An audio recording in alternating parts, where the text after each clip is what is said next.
Аю дәу. Баяғыда бір аю тауда аңаулап еш нәрсе таба алмай келе жатса, қарсы алдынан бір түлкі кез болып сасқалақтап қалай қарай қашарын білмей аюдың астынан жіпетіп өте шығайын деп бауырына еніп кеткенде аю қолтығына қысып жібермей ұстап алады. Аю, енді сені жеймін. Өзіңнен өзің душар болдың деді. Сонда тұрып түлкі, жоқ тақсыр, сіз мені жемеңіз. Мен сізге амалдап патшаның қызын қолыңызға түсіріп берейін деп жалынады. Бұған аю, жарайды онда, кәне, егер патшаның қызын қолыма түсіріп берсең, мен сені жемеймін деді. Түлкі, олай болса, менің артымнан қалмай жүріп отырыңыз. Мен сізді алып барып бір үйілген шөптің астына жасырам да, патшаның қызының жатқан қорғанына барып, қыздарды амалдап, алдап сіз жатқан жерге алып келемін. Сол кезде даярланып тұрып қызды ұстап алыңыз да, қасындағы 40 бақша дуалдан асып тауға қарай бет алыңыз деді. Айтқандай түлкі аюды алып келіп, үлкен болып үйілген шөпке жасырып, өзі хан қызының қорғанына кірді. Түлкіні көрген қыздар, ей, анау түлкіні қараңыздар, жүріңдер, өзін ұстап алайық деп, бір топ қыздар дүре қойды. Бір кезде келген қыздарды түлкі алдап құйрығын беріп, ұстай бергенде жалт бұрылып шығып та кетті. Қолтықтарының арасынан зып беріп, екі аяғының арасынан жылт етіп өтіп, қыздарды әбден шаршатып өздерін ыза қылып болды. Бір кезде басын жуып таранып болған патша қызы, бәріңді адам емес екенсіңдер. Сол бір түлкіні ұстауға шамаларың келмеді деп, бір қора қыздың арасына кірді. Түлкіні әр қуып, бер қуып ұстай алмады. Қайта қыздарды алыстатып алып келіп, баяғы үйілген шөптің қасына алып келді. Шөпті айналып біраз жүрді. Аю қыздардан қайсысын ұстарын білмей, әңқайып екі көзі тесіліп біраз тұрды да, түлкінің құйрығын ұстай берген патшаның қызының білегінен шап беріп ұстады да, қасындағы 40 бақша дуалдан асты да тауға қарай жөнеп берді.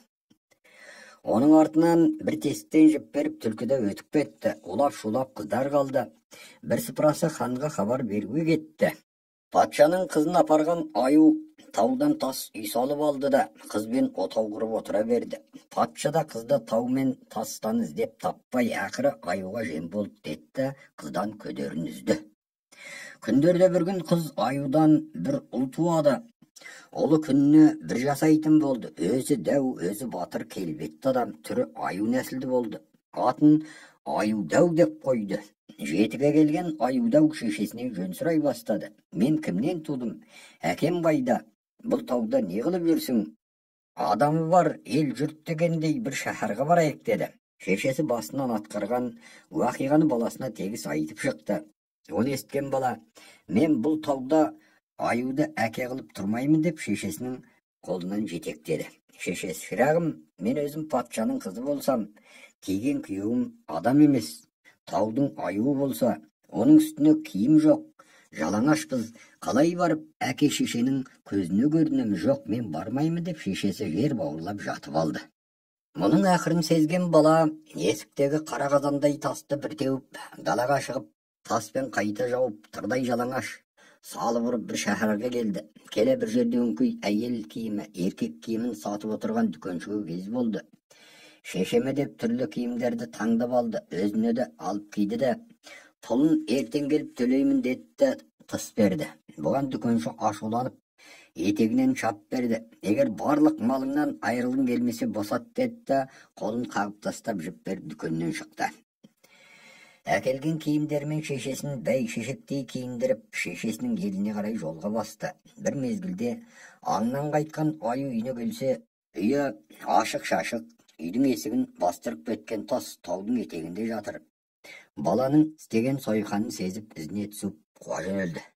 Сендерге кім бет алды жүре берсін деді, қайтыңдар деп, алдынан шыққан аюдың сирағынан ұстап, таудың төбесіне қарай бір-ақ атты да жүре берді. Қыз баласын ертіп үйіне келді. Әке шешесімен жыласып көрісті. Болған оқиғаны бастан аяқ айтты. Аюдан туған баласын көрсетті. Мұны естіген баланы көрген патша қапа болып, ел жұрттан намыс қылып, қызына кеттеуге өз перзенті айта алмайды. Кетпе дейін десе еріп келген баласынан ел жұрт қорқатындай, көргенде адамзаттың денесі түршігеді, бет аузын жүн басқан адам қорқарлық. Ақыры қызының қайтып келгенін ешкімге жария етпей баланы мынау бір пәлен шаһардағы патша досым өзі де өзі батыр болған соң тартуға әкеліп берген дәуім деп жариялады. Мұны көрген ел жұрт шошып, тақсыр мына дәуіңіздің бетін аулақ салмасаңыз, балашаға көргенде жүрегі ұшып кетер. Әлден-ақ естіген жұрт көрген кісі қорқып, кешке далаға шығудан қалды деген арыздарда түсті. Оның үстіне аюдау бір жегенде 40 кісінің жейтұғын тамағын жейтін болды. Бір ұйықтаса 7 күн 7 түн ұйықтайтын, бір ұйықтамаса 7 күн 7 түн ұйықтамайтын болды. Ақыры патшаның өзі де баланың көзін құрту шарасына кірісті. Еліндегі барлық қуысымдарды, ақылгөйлерді жинап, баланы өлімге жұмсауды қарастырды. Кеңесшілер Жаман Тоғай деген тоғайдан 2 бау қамыс әкелуге жұмсау керек. Міне сол тоғайға ешкім барып көрген емес. Онда жыртқышаңдар, қабандар көп, солар жеп қояды деді.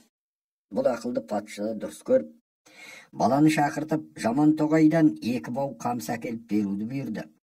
Патшаның бұйрығы 2 болмай, тамаққа жуан тойған бала Жаман Тоғайға да жетті. Тоғайдағы қорқылдаған не қабандарды көрді, құйрығын бұрап, шабынған жол барыстарды көрді.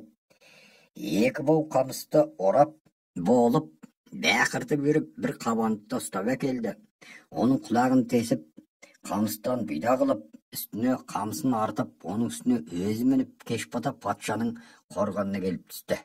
Мұны көрген патша баладан одан бетер шоши бастады. Мынау қабан шошқаңның көзін жоғалт деп патша байбалам салды.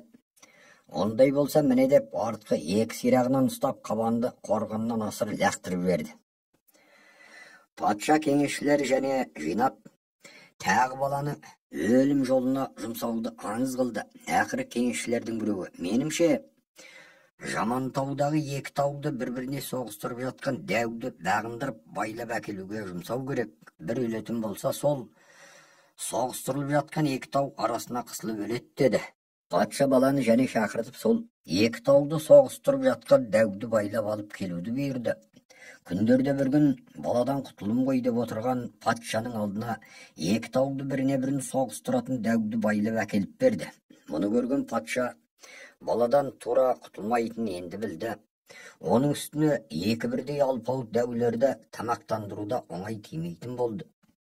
Патша енді елдегі барлық мыстандарды жинап, болып отырған жағдайларды талдап, алдарынан өткізді. Сонда тұрып, 105 жасқа келген бір мыстан жер жүзіндегі жалмауыздарды барса қайтпас қиын жолдарды біледі екен. Сол әлен жерде бір 7 басты жалмауыз бар. Міне соған барса, соның қолынан аман қайтпас еді деді.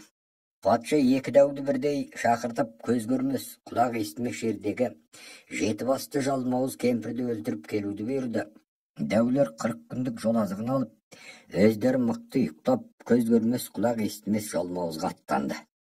Айдан ай өтті, күндерден күн өтті, азық түлік таусылып, іздеп келе жатқан жалмауызға да келіп жетті. Келсе, ай дала құла түзді. 40 құлақты бір қазанда май қайнатып жатыр. Қасында аузында бір тісі жоқ, құйрығында қыртысы жоқ бір жалмауыз адамдарды қабат-қабатынан көгендеп қойып, жаңа қайнап жатқан майға бір-бірден таңдап әкеліп түсіріп, сүзіп алып, жаңадан тамақтанайын деп алдын алып отырған үстінен кез болды. Мұны көрген аюдаудың қасындағы дәу жалт етіп бұрылып келген жолына қарай қаша жөнелді. Аюдау жалмауыздың қасына жақындап келе берді. Сол кезде жалмауыз орнынан тұрып, шырағым жетімсіреп қайдан келесің? Өзіңнің қарның ашыпты ғой, кел жақындап отыр, тамақтан. Сені келеді деп тамақтайын деп отыр едім деп, қасына жақындап келді де қайнап жатқан майға қарай итеріп жіберіп еді. Бала тұрған орнынан бұлт еткен де жоқ. Сол кезде кемпірдің бұрым шашынан ұстап тұрып, қайнап жатқан майға пісіп алды. Сол кезде баланың жан-жағынан қаптаған жалмауыздар толып кетті. Бала қылышын суырып алып, келгендей басын қағып алып тұрды. Сонда ақырғы қалған 7-ші кемпір жоқ болып, құр бір бас домалай қашты. Бала артынан қуа ақыр жете алмай қойды. Бірақ көз айырмай артынан түсіп қуа берді. Домаланған бас барып бір шұқырға түсті де жоқ болды. Келіп қараса, түбі көрінбейтін бір шыңырау. Ол бастың қайда келіп, қайда тұрғанын кісі болжап болмайды. Бала айналып бағанағы қазанның түбіне келді. Келіп қирап жатқан 6 кемпірді көрді. Жетіншісін іздеп таппай, ақыры шыңырау зынданға түсіп жоқ болған басты Жалмауыздың 7-ші басы деп ұқты. Түбінде де солай еді. Енді көгендегі тұрған халықты тегіс босатты. Олар өркенің өссін қарағым деп алғыс беріп, бет-бетіне тарасты. Бір кезде Шыбынжанның қайда тастарын білмей, шөп-шөптің арасына тығылып жүрген дәуде келіп жетті. Келген дәуге жаңа халықтар байлау тұрған көгендерді арқалатып, бағанаға бас домалап барып жоқ болған шұқыр зынданға алып келіп, жаңағы арқанды қайтадан есіп үлкен арқан қылды. Аюдау жолдасына түстеп, жолдасы бір түсерге ерлік қылып түссе де, кішкене зындан құдықтың қараңғылау жеріне барғанда, ойбай тұншықтым, өлдім, тартып ал деп айғай салды. Дәуді тартып алып Аюдау, енді мен түсемін, бірақ осы зындан құдықтың басында мені күт, егер 7 күннің ішінде менен хабар болмаса, мені өлді деп есептеді, кете бер. Қашан мен келіп, арқанды қаққанда тарта берді етті, зындан құдыққа түсіп кетті. Түсі. Аюдау жердің астына түсті. Жердің астында да жер бар, онда да ел жұрт бар, бірақ жер бетінде аса жарық, әуесі таза, күні өткір емес. Сонда да болса, жер бетіндегі халықтардың істейтін кәсіп тіршіліктерін олар да істейді екен.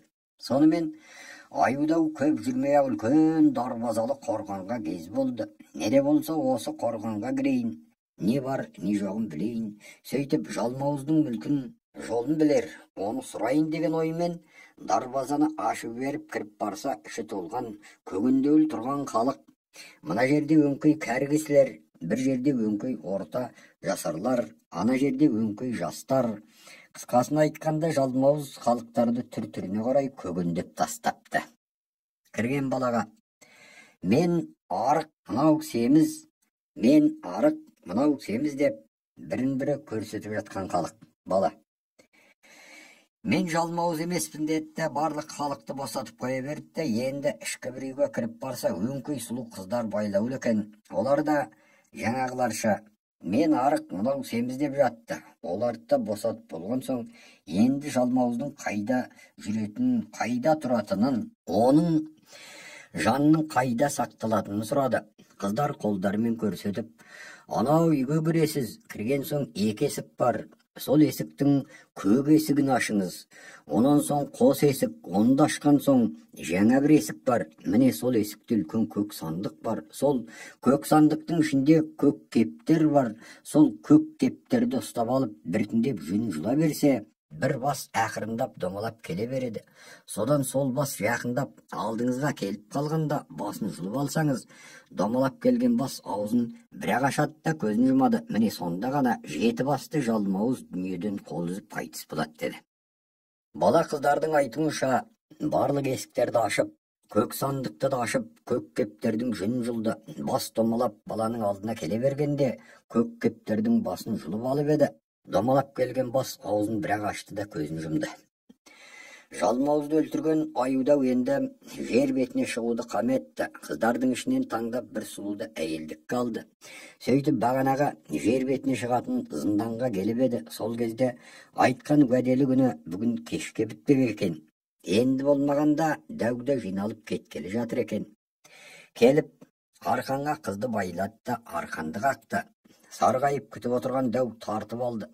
Алып қараса, бет аузын жүн басқан, бас терісі келіспеген Аюдау емес, бір ай мен күндей адам айтқысы сұлу. Мұны көрген дәу Аюдауды тартып алуға келгенде табан астында арам ойға кетті. Жақындап құдықтың аузына келе бергенде жіпті қырқып берді. Қыздың қолынан жетектеп елге қарай жол қояды. Аюдау құдық зынданның о шетіне бір, бұл шетіне бір соғылып, қайтадан жер астына түсті.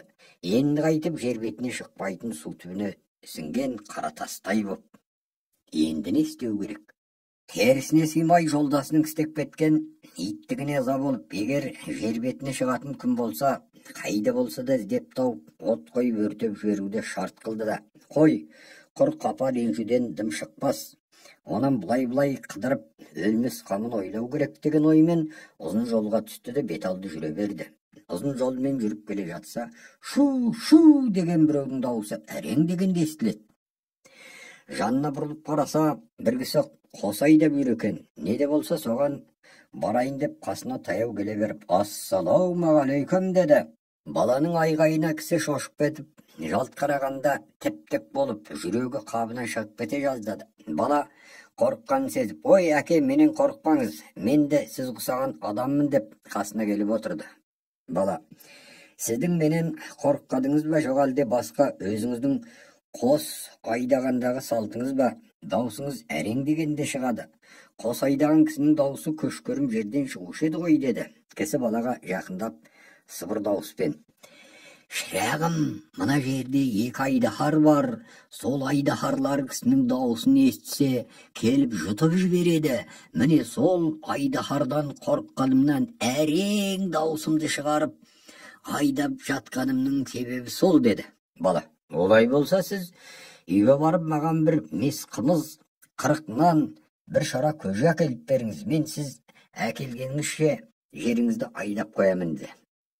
Мұны естіген диқан кісі аң-таң болып баланың бас аяғын бір шолып өтіп, опырай, өзі болса кішкене бір неме, бұл мен кеткен соң айғайлап айдап, дауысына жыландарды шақырар да, екі өгізімді жұттырып алар, қой, онан да өз тірлігімді істей берейін деді, өзін өзі сөйтіп. Біраз бөгіліп тұрып еді. Бала, несіне қарап тұрсыз? Бар деген соң барсаңызшы деді айғайлап. Кісіге кетпеске еш амалы болмай қалды. Өйткені енді және бір мәрте айғайласа, жыландар келіп барлығын қоса жұтудан тайынбас. Оның да басаманда айтқан істейін деді, жүгіріп үйіне қарай бет алды. Жарым жолға барып, қарт сенбестен бір шөпті паналап тұрып алды. Бір мезгілде бала орнынан тұрып өгіздерді табына салды да әндетіп тұрып өлеңдерден жіберді. Диқан кісі, мұнаны Құдай ұратын болды-ау деп, ернімен бармағын кезек-кезек тістеп жермен жексен болып шөпке бұға түсті. Бір кезде даусын есткен қос жылан баланың екі жағынан сықырып шыға келді. Жыландардың арқасы күнге шағылысып жалт-жұлт еткенін көріп тұрған диқан кісі, қап, мынау итке қосымды сеніп беріп, өгіздерімді жыланға жем қылдың-ау деп, отырған орнынан бір тұрып, бір жүріп, бір отырып байбалам салды. Сол уақытта балаға жақындап келген жыландарды көрген бала екі өгізді мойынтұрық ағаштан босатып беріп, келген жыландарды қосты да өкіртіп жерді жырта берді. Мұны көрген диқан кісі баланың дәулік батырлығына таң тамаша болып жүгіріп елге қарай жөнелді. Елге барып, патшаға көрген білгенін баян етті. Патша 8 санаттарымен тездете аттанып болып жатқан уақиғаның дәл үстінен жетті. Келсе, айдаһарлармен бүкіл тоғайлы жерде жыртып тастаған екі айдаһар сусап, іштері біріне бір қабысып өкіріп құлағанда дауыстары патшаның құлағын жарып кетті. Бала алып барып суарды, суды ішіп, екі қарны екі жаққа бұлтиып шықты. Сол кезде бала тағы да қуып еді. Жыландардың қарындары жарылып табанда өлді. Мұны көрген патша баланы қатты қуанышпен қарсы алып, жыландардан құтылып, халқына тоғайлы жерде қауіпсіз малға айдау болғанын қуаныш етіп, 3 күн ұдай той қылып, баланы басына көтеріп төре тұтты. Той етіп елдегі шаң-шұң дауыстар басылып болған соң патша бүкіл уәзірлерін жинап баланы шақырып, ал енді шырағым, не тілек етесің менен деп сұрады. Сонда бала, тақсыр, мен не тілеймін, маған еш нәрсенің керегі жоқ, бірақ мені жер бетіне шығарсаңыз болғаны деді. Патша ойланып отырып бір мезгілде қатты күрсініп, шырағым ай, ең қиын жерден ұстадың-ау деді. Олай болса, бұл жер астындағы адам баласы жер бетіне шыға алмайды, бірақ күлді төбе дейтін төбенің басында үлкен шынар терек бар. Сол теректің төбесіне жыл сайын семір құс деген жер жүзіндегі ең үлкен құс балалайды. Міне сол құстың балаларын жылда бір айдаһар жылан жұтады. Балаларынан айырылған құс боздап, оның боздағанына бүкіл халық қосыла боздайды. Өйткені ол құстың ешкімге зияны жоқ, ешкімге төтенше істейтін қиянаты болмайды. Бірақ тарыққан кісілердің мұңын шешет деп естеміз. Егер сол құстың жыланнан балаларын аман сау алып қалсаң, сонда ол құс лаж жоқ жер бетіне шығарар еді. Бірақ ол үшін 40 мес ет, 40 мес су алу керек. Бұл заттарды өзіміз даяр етеміз. Онан басқа ешқандай қолдан келер іс жоқ, деді патша. Патша барлық жол азық жер бетіне ұшып шығу керек. Кемтігін түгелдеп баланы пәуескелетіп күлтөбенің қасына келіп салды. Бала үлкен шынар теректің қасына келсе, бір айдаһар теректі өрмелеп жаңа ғана шығып бара жатыр екен. Терек басында бастарын төмен салып, шиқылдаған құстың балаларын көрді. Бала жыланды қоя беріп біраз тұрды. Бір кезде жылан балапандарға жақындап біреуін аузына сала бергенде дәлдеп тұр басынан алтын садақтың болат ұшты қос қанатты тобылғы сапты оғын отырғызды. Сықырған жылан әр бұтаққа бір-бір ілініп жерге түсті. Жерге түскен жыланды 2-3 бөліп қылышпен турап тастады да өзі талдың басына шықты. Өлімнен алып қалған баланы балапандар ортасына алып, баланың ол бетінен бұл бетінен кезек-кезек сүйісті. Сөйтіп тұрғанда үлкен дауыл болды. Бұл не деп сұрады балапандар? Бұл біздің шешеміздің келе жатқаны, соның қанаттарын қаққандағы пайда болған жел, деді. Бір мезгілде қатты жаңбыр жауды. Бұл не деп тағы сұрады?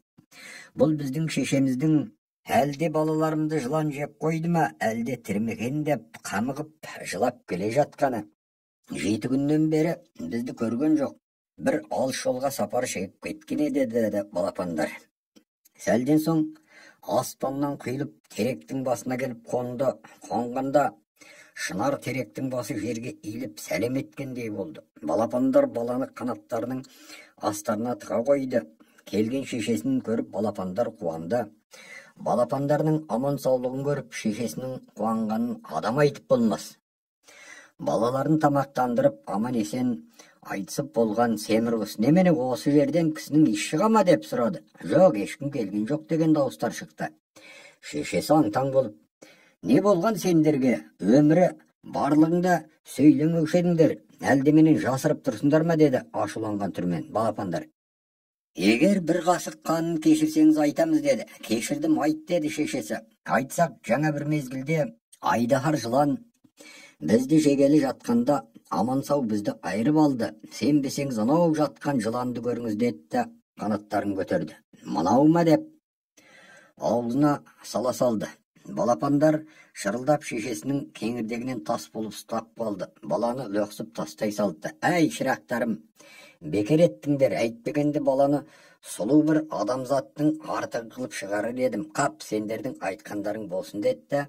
Жайласып отырып баладан тек шай сұрап, балаларын аман сау алып қалғанына көп рахмет айтты. Бала басынан кешірген бүкіл уақиғаларын тегіс айтып шықты.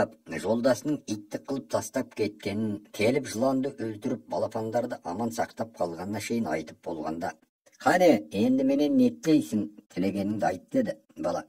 Сізден менің жалғыз ғана бір тілегім, мені жер бетіне шығарсаңыз, деді. Семір құс біраз тоқталып тұрды. Қап, шырағым, қиын жерден ұстадың, бірақ жарайды. Жер бетіне шығарсам, шығарбақ тастайын деп келісімге келді. Олай болса, баяғы патшаның айтқандай құста 40 мес ет, 40 мес су алып, маған артып, көзіңді тас қылып жұмда, екі қолыңмен менің аузымның екі езуін ұстап отырғын. Оң жаққа қарағанымда ет бер, сол жаққа қарағанымда су бер, деді. Бала патшаның әкеліп дайырлап қойған 40 мес еті мен суын жақсылап семір құсқа артып, өзі екі көзін шарт жұмып, екі қанаттың ортасына отырып алды. Құс екі қанатын қомдап біраз күлтөбені айналып жүрді де аспанға көтеріліп барып бұлттарға кірді де жоқ болды. Бір уақытта солға қарай жалт қарады. Бір мес суды жұлып алып аузына салды. Сәлден кейін оң жаққа қарады. Онда бір мес етті жұлып алып аузына салды. Сөйтіп, осындай тәртіппенен солға қараса су, оңға қараса ет беріп отырды. Бір кезде жер бетіне шығуға арқан бойы қалғанда ет те суда таусылды. Екі қанаты талып, су терге түсіп, дәрмені құрып келе жатқан құс шөлдеп сол жаққа жалт қарап еді. Беретін еш нәрсе болмады. Енді жер бетіне шығып болғанда, оның да менің де құлап жер астына түсіп опат болғанша, я болмаса жарадар болып, оның таш пішін тартқанша, басқаша айтқан жерде пәле жоқ, өзегі талып, қорек қылуға дым таппай келе жатқан бейшара қанат қағысынан адасып жерге ұрып кетеді ғой, одан да болмас. Бір көзім жоқ болса болады да деп, бір көзін ойып алып та, аузын ашып шөлдеп келе жатқан құстың аузына салды. Жер бетіне шыға бергенде оңға қарады, онда санның қара кесек етінен кесіп алып берді. Артынша ұзамай жер бетіне шығып біраз жорғалап барып та отырды, қонды. Бала аман сау шықты. Шыққаны құрысын, көзінен аққан қан бетін жуып, саннан аққан қан аяқтарын жуып, қансыратып талықсыратты. Мұны көрген құс жүрегі қалбынан шығып кете жаздады. Менің үстімде келе жатып, ұйықтап көзіңді қарға шықып қойды ма, әлде жаңа жер бетіне шығарда берген суың мен етің бұрынғы беріп келе жатқан суыңнан, етіңнен өзгеше өте тәтті еді, сонда осы көзіңді ойып бердің бе деп сұрады.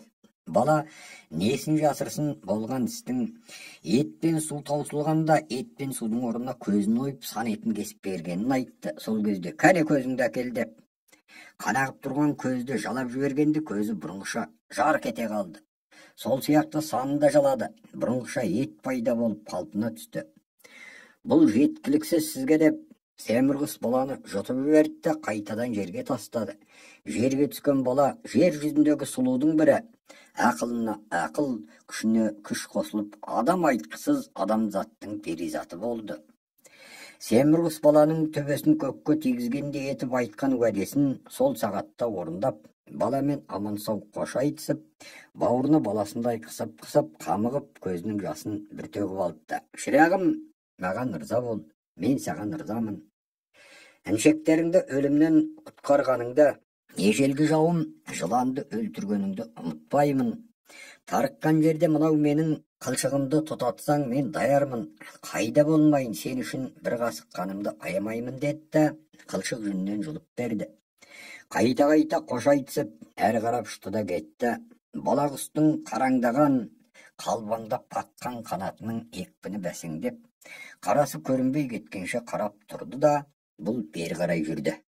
Бала күн жүріп, түн жүріп бір шәһәрға кез болды. Бұл шәһәрда қыбырлаған жан жоқ, ербейіп, құр қаңсып қалған үйлерден басқа еш нәрсе жоқ. Бала аң-таң болып, тым болмаса бір жан бар шығар деп бүкіл шәһәрді аралап шығып келе жатса, бір үлкен мешіттен саңқылдап бір Құран оқып отырған қыз баланың дауысы шықты. Бұл кім болды екен?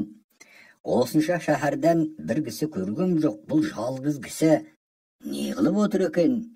Не де болса барып көрейін деді, мешітке келіп кірді. Кірсе, ай мен күндей бір сұлу қыз судыратып Құран оқып отыр. Кіріп келген бала қыздың көріп табанда ғашық болды. Қыз да баланы сүйген түрмен орнынан тұрып сәлемдесті. Екі жас біраз отырып айдала, иесіз үйде көп уақытқа дейін әңгіме құрып отырды. Бала осындай үлкен шәһәрден қыздан басқа жан көрмегенін айтумен қабат. Шәһәрдің халқы қайда, мал жаны қайда екенін сұрады. Қыз, бұл шәһәрдің халқы діннен шығып, әзіретке тілі тигендіктен, малынан мал қайыр зекет бермегендіктен жер жұтқан. Жалғыз ғана мен Арабтың молдасынан жасырынып оқыған едім. Дінді ұстай білдім, Құранды ақ деп біліп, Құдайды жалғыз ақ деп білдім. Міне соның арқасында менің аман қалғанымның себебі осы деді. Бұған сенген бала қызға қосылады да бір шәһәрді өздері билеп тұра берді. Бір жеті өтпей-ақ бала азып тозып, денесін көгет басып, көк бақа бола бастады, өзі ауыра бастады. Мұндай халге өз туып душар болмаған бала бір жасырын сырдың барын сезгендей болды. Көп тежелдеме елі бар, жұрты бар бір шәһарға барып, тәуіпке барып, тамыр ұстатайын деп жүріп кетті. Көп кешікпей, тез қайт, мен қорқамын жалғыз өзім деп пысықтап қыз қалды. Бала қабатындағы бір шәһарға жетіп, тәуіп бақсыларды тапты, тамырын ұстатты, ауруын айтты. Тамыр ұстаған тәуіптер, сенің ештеме ауруың жоқ, жалғыз ғана әйелің екеуіңнің араларыңда бір жасырын іс бар екен. Тездетіп үйіңе бар да, кешке таман істегенде әйелің тамаққа бір уыс тұз салса, сен екі уыс тұз сал.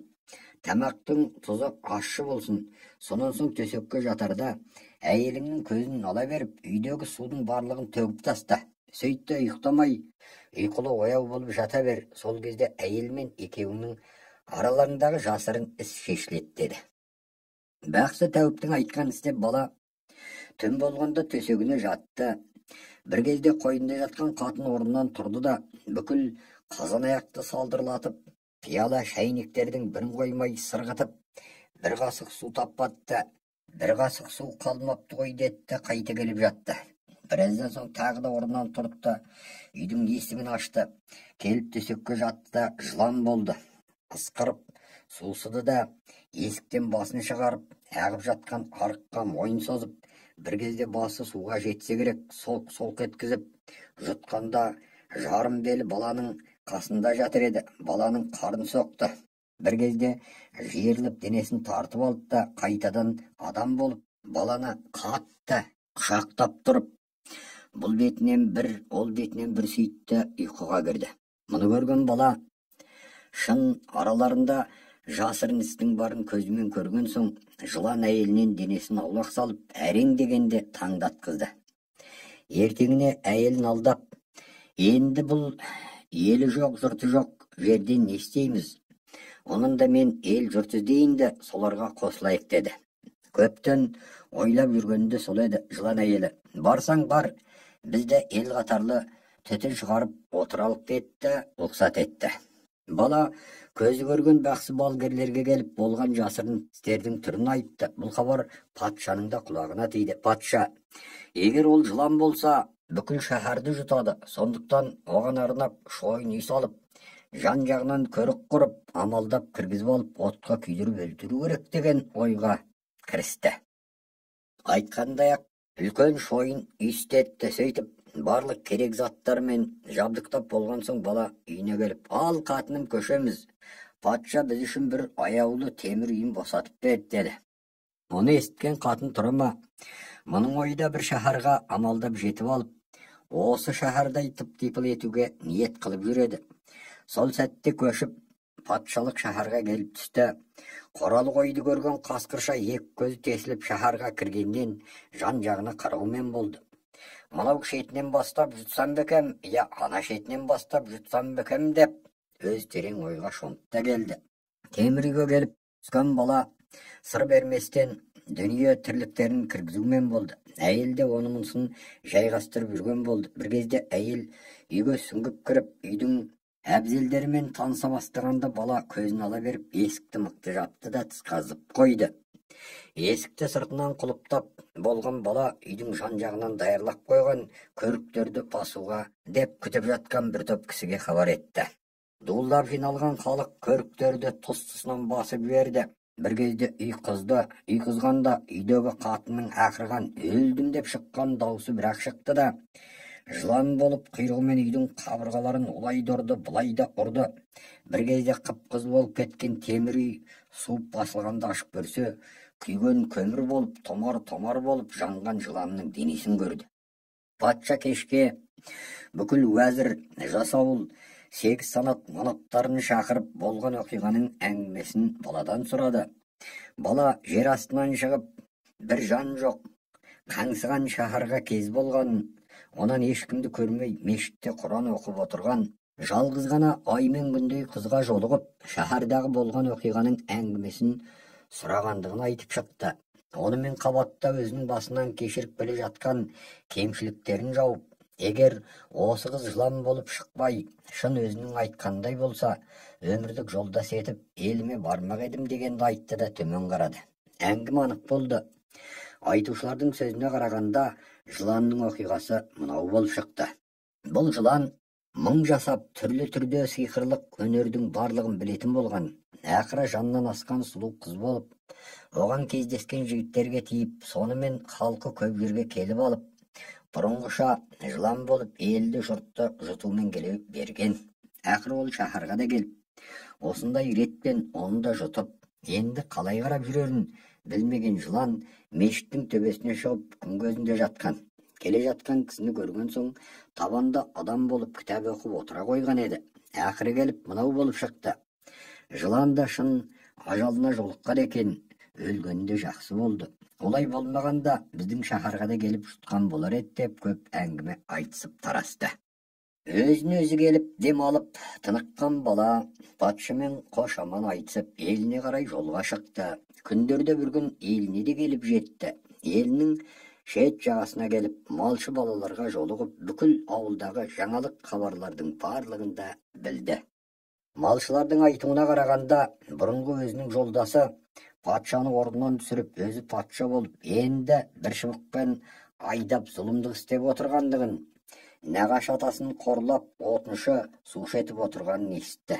Мұны естіген бала тоғайлы жерден 9 түйеге шеңгел отын арттырып патша досының үйіне келді. Баланы көрген патша шыбын жанын қайда тығарын білмей, қой не де болса жалынайын, жалбарынайын, мүмкін кешірім етер деп алдынан шығып сәлем берді.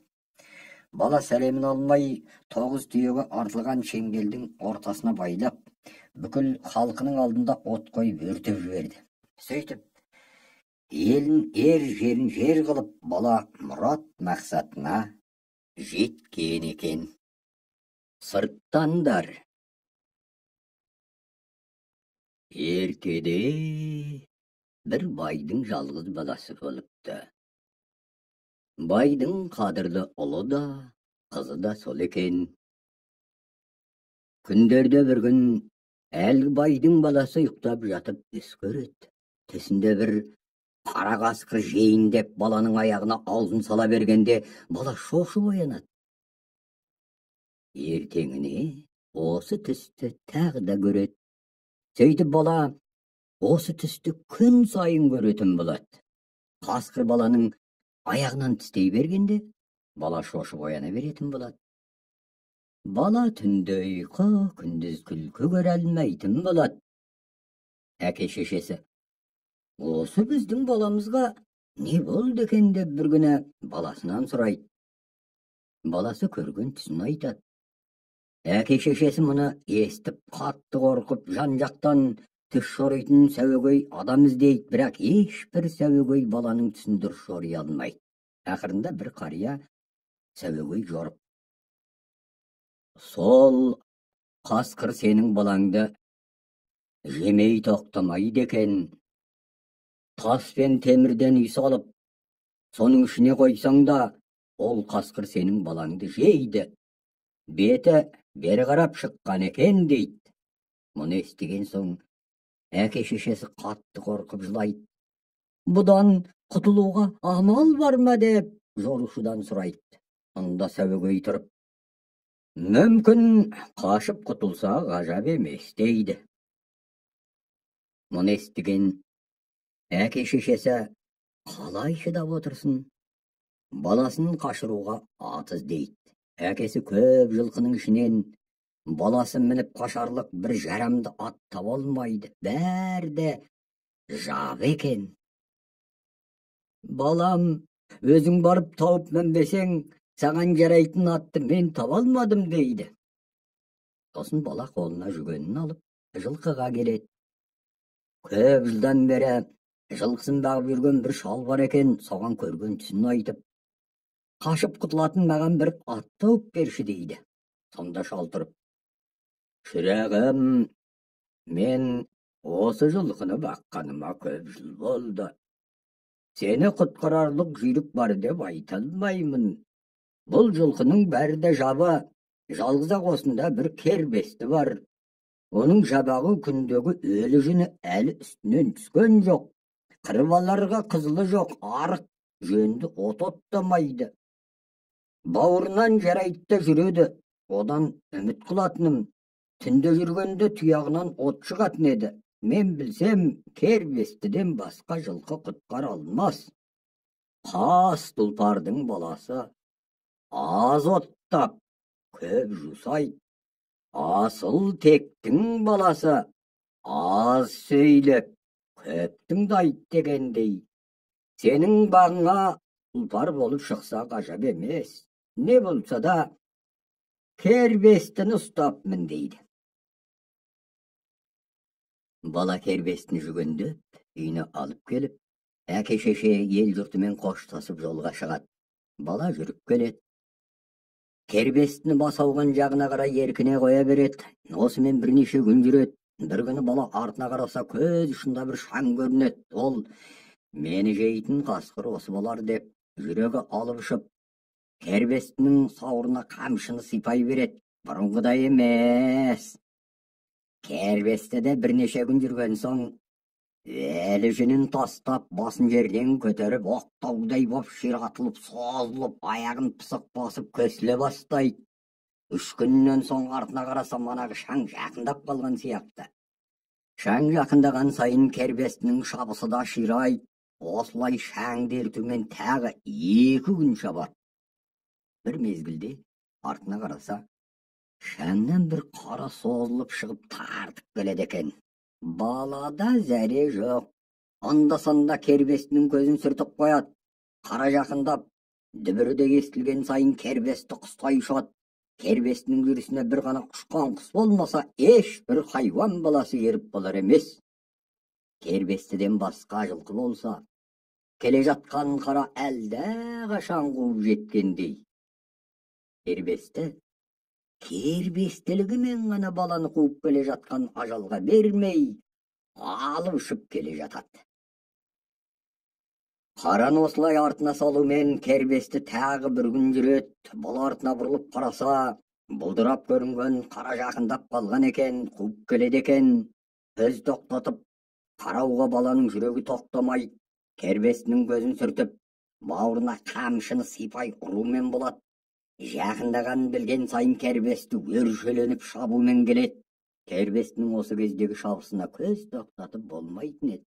Bir уақытта бала артына бұрылып қараса айтқандай, түсінде көрген қара қасқыр тілі сала-құла шығып кеткен, сілекей шұбырып, аузын арандай ашып, құлаштап ұрып келеді екен. Мұны көргенде жан алатын Әзірейіл артынан қуып жеткендей сезіледі. Жалғыз менен басқа рақмет етер ешкім жоқ қой дегендей кербесті де ұшқан құстай алып келеді. Қара қасқыр баланы жеуге құмартып, сілекейін шудалай созып, тіл аузына сыймайды. Шынымен-ақ осы иттің аузына түсермін бе дегендей кербесті жануарда жаны ұшырады. Қара қасқыр алуға, кербесті алғызбасқа екеуі таласып келеді. Осылай таласумен шабыс ілгері тағы да сырыла береді. Жақындаған сайын адамның иісі қара қасқырдың мұрнын жарып барады. Иісі мұрнына барған сайын жерге астына құмары артып, қара қасқыр сілекейін ағызып ілгері ұмтыла түсіп, арс-арс етеді. Өмір бойы бір шек болып қатып қалған жануар кер тұлпар да қасқырдың дүбірін естіген кезде атып-ұтып кетеді. Осы таласқа, осы шабысқа жалғыз кербесті болмаса төрт аяқта жануардың ешбірі де шыдап болар емес еді. Қара қасқырдың аузына жерге асын түсірмей, баланы ажалдан құтқарғалы алып келе жатқан кербестінің бұл жүрісіне сүйсінбейтін жан болмас. Апырай жетті-ау, етегімнен алды-ау деп бала жан дәрмені қалмай, мойнын бұрып артына қараса, қасқыр құйрық тістесіп жетіп ақ қалған екен. Екі көзі қып-қызыл от сияқты, үлкендігі тайыншадай қара қасқыр екен. Арс-арс етіп өршеленіп, аузын салғалы ұмтылып қояды. Шынымен-ақ мынаған жем болдым-ау деп бала өкіріп жылап жібереді. Баладан есте кетеді, зәреде қалмайды. Аттың көзін сүртуге шамасы келмейді. Қамшыны әлсін артына сілтеумен болады. Енді өлдім ғой, қара қасқырдан құтыла алмадым ғой, енді не қайран қылайын деп баланың жаны алқымына тығылады. Жануар кербесті де қажиын деді. Өзінен ешбір дәрмен жоқ, аттың көзіне тер құйылып, кербесті де қиналуға айналады. Әтеңен әлет қара қасқыр тақымдасып, ауызды міне салдым деп келеді. Бала мен қасқырдың тұмсығының арасы бірақ сүйем қалады. Ауызды көміп, тұмсықты қандап, бытыр-бытыр шайнап, жергімді бастам әкем деп құмартып, қасқыр мойын соза ұмтылады. Дәл осы кезде 1 минуттық өмір балаға 1000 жылдай көрінеді. Жалғыз кербестіден басқа балаға болсарлық жақында ешкім жоқ. Кербестінің көзіне тер құйылып келеді. Енді жем болдым ғой деп бала жанынан үміт үзеді. Көз алдына өмір емес, өлім елестейді. Қара қасқыр ауызды енді сала бергенде келеттен маңқ етіп үрген иттің дауысы естіледі. Иттің дауысы естілгенде қасқыр кідіріңкіреп қалады. Кербесті ілгері басып кетеді. Қасқыр соңына тағы түседі, тағы да жетеді. Ауызды тағы сала бергенде мыңқ етіп үрген иттің дауысы тағы естіледі. Қасқыр кідіріп қала береді. Кербесті ілгері асып тарта береді. Не керек? Қара қасқыр қоймайды, тағы қуады, қуа тағы жетеді. Жетіп енді ауызды сала бергенде бағанағыдай емес, жақынырақ жерден маңқ етіп ит тағы да үріп кеп қалады. Иттің мына дауысы естілгенде қара қасқыр пышақ кескендей тоқтайды да қалады. Баланы алып ұшып кербесті ілгері ұша береді. Сол шапқаннан шауып отырып, ми далада отырған жалғыз үйге келіп жетеді. Үйдің алдына келіп кербесті кілт тоқтай қалады. Ат тоқтай қалғанда бала анадай жерге ұшып түседі. Сауып қалады. Жатқан баланың қасына бір ит келеді. Үлкендігі тайшадай, алқымы даладай, екі құлағы тебінгідей, екі көзі қып-қызыл, екі езуі салбыраған, ұзын тұмсық, жүндестеу келген қарауыз көк ит екен. Баланы иіскеп қасында жатады. Бір уақытта үйдің адамдары көріп, бұл не қылған жан екен деп үй алып береді. Бірақ балада еш жоқ. Сұлық жата береді. Кешке жақын үйдің иесі келеді. Жасы 26-27 шамасында, еңгезердей ұзын бойлы, екі иығына екі кісі мінгендей қақпақ жаурын, ат жақты, көзі өткір, түсі суық, қара сұр жігіт екен. Келген жерден бәленше байдың баласысың ба деп сұрай бастайды. Бала көрген бастан аяқ айтып береді. Сені қуған қара қасқыр адамға жерігеді. Ол қасқырдың сырттан еді. Сен алып қашқан кербесті жылқының тұлпары еді. Қара қасқырдың саған жерік болатынын кербесті құлын күнде білген. Егер сол қасқырдың сырттаны келетін күн болса, сені алып қашсам-ау деумен жүруші еді. Соны арман қылып, өмір бойы өзін өзі жаратты, аз оттап көп жусады. Үстінен өлі жүн түспеді. Ақыр алып қашқан екен. Кербестіден басқа жылқы болғанда қасқырдың аузына түсіп едің. Мынау жатқан қарауыз иттің сырттан еді. Кербестімен сенің қашып келе жатқаныңда, қара қасқырдың сені қуып келе жатқанын, тұлпардың дүбірін қарауыз күндік жерден естіді. Соны біліп, бұл үріп жіберді. Егер қарауыз үрмегенде қасқыр саған аузын салып еді. Егер қара қасқыр жеген болса, барлық қасқыр атаулы адамға жерік болар еді. Өмір бойы қасқыр адамды қойша домалатып жей беретін еді, адамға қасқыр қожа болатын еді.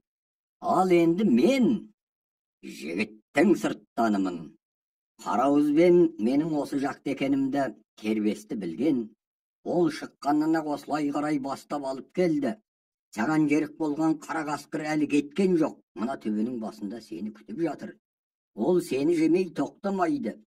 Сенің осында екеніңді біледі. Бірақ кербестінің, қарауыздың менің осында екенімді біліп, үш сырттанның үстіне батып келе алмайды. Таң атқан соң қарауызды ертіп, ол қасқырдың соңына түсеміз. Өзің шаршап келдің ғой, бүгін демал деп баланы илап жатқызады. Ертеңіне таң атып, күн шыққан соң бағанағы жігіт айтады.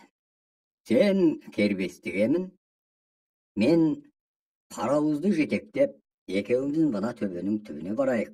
Барған соң қарауызды қоя берем. Бұл барып саған жерік болған қасқырмен арбасады. Бұлар арбасып жатқанда мен ит жағынан барармын. Сен кербестімен қасқыр жағынан кел. Сол уақытта қасқыр сенің исіңді біліп, саған қарай бұрыла берер. Ол бұрылған кезде аңдып тұрған қарауыз барып қасқырдың мойнын бұрап тастайды. Сөйтіп қара қасқырды өлтірмесек, ол тірі жүрсе, сені жемей қоймайды. Кербестіге мініп, қарауызды ертіп, қара қасқырды қуар едім, бірақ кербесті мені көтеріп шаба алмайды. Ал сен қасқыр жеп қояды екен деп қорықпа. Ілгері ұмтылып, қасқырға таман барып қал, ол саған ұмтылады. Саған жетпей-ақ қарауыз қасқырдың мойнын бұрайды дейді. Егер сенен бұрын мен барып қалсам, менің келгенімді біліп, қарауыз маған қараған кезде, қара қасқыр қарауыздың мойнын бұрап тастайды. Қарауыздың мойнын бұраған соң сені де жейді. Сені жеген соң бүкіл қасқыр адам атаулының бәрін жейді. Егер сен қорықпай барып болсаң, ол сені жеуге ұмтылғанда, оны қарауыз өлтіреді. Қайтсең де қасқыр жақтан менен бұрын бар, қорықпа деп әбден үйретіп келеді. Төбеге жақында түбіне барған кезде жігіт қарауызды қоя береді. Қарауыз төбенің басына қарай жөнеледі. Қарауыздың артынан барып қалайын деп, кербестімен балада төбені айналып жетеді. Жігіт иттің артынан ақырын жүгіріп келеді.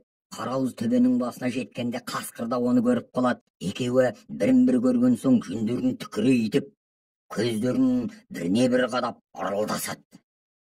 Екі сырттан бірін-бірі ала алмай, ырылдасып арбасумен жата береді. Бірінің қозғалғанын бір байқайды. Әлде қалай біреуі қып етіп қозғалсақ, біреу барып бас салғалы тұр. Қара қасқыр жалын тікірейтіп, тұмсығын созып, көзін қадап, ырылдағанда ешбір жүрек тоқтатып шыдап тұрар емес. Арқа жүнін тікірейтіп, көзін төңкере қадап, екі езуін ырситып, азуларын ақситып ырылдағанда, қарауыздың да бет алдына қара қасқырдан басқа ешбір хайуан шыдап тұрарлықта емес. Екеуі осылай арбасып, бірін-бірі ала алмай әбден ызаланады. Көздері қып-қызыл оттай жарқ-жұрқ етіп кетеді. Ызаның кернегендігі сондай, мойындары терісіне сыймай буынып барады. Арбасқан қалпында екеуі де орындарынан тұра келеді. Бір-біріне қимылдауға таянып тұр. Екеуі де жақтарын керіп ырылдасып, бір-біріне жақындасып қалады. Сөйткенше болмайды, бір-біріне тап береді.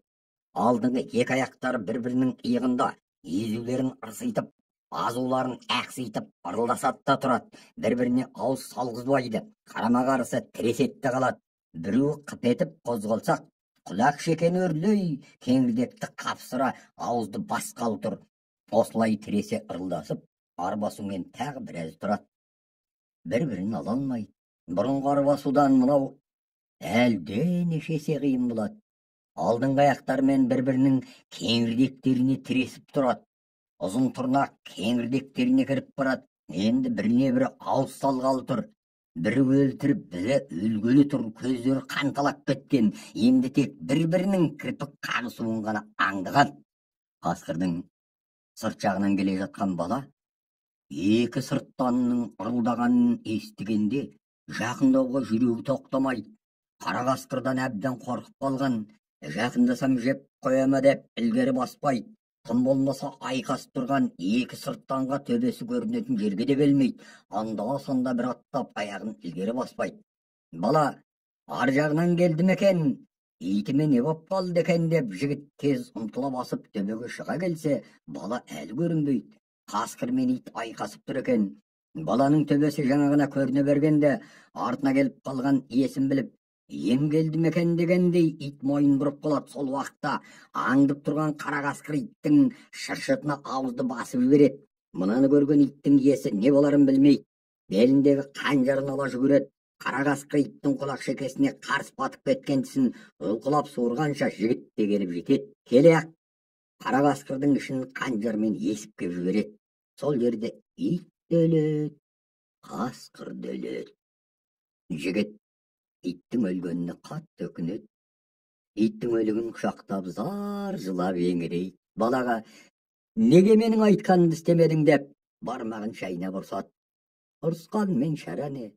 Болар іс болып, ит өліп қалған соң. Қайтейін, қара қасқыр тура маған бас салады ғой деп қорықтым деуден басқа не айтсын бала?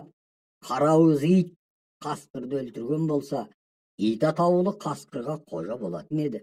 Енді иттің ілуде біреу-ақ қасқыр алатын болады. Әрине қасқырдың да итті алатыны санаулы болады. Егер қара қасқыр сені жеген күнде қасқыр атаулы адамға қожа болатын еді. Оны енді мен өлтірдім. Енді адам қасқырға қожа болады деп сырттан жігіт сөзін тоқтатады.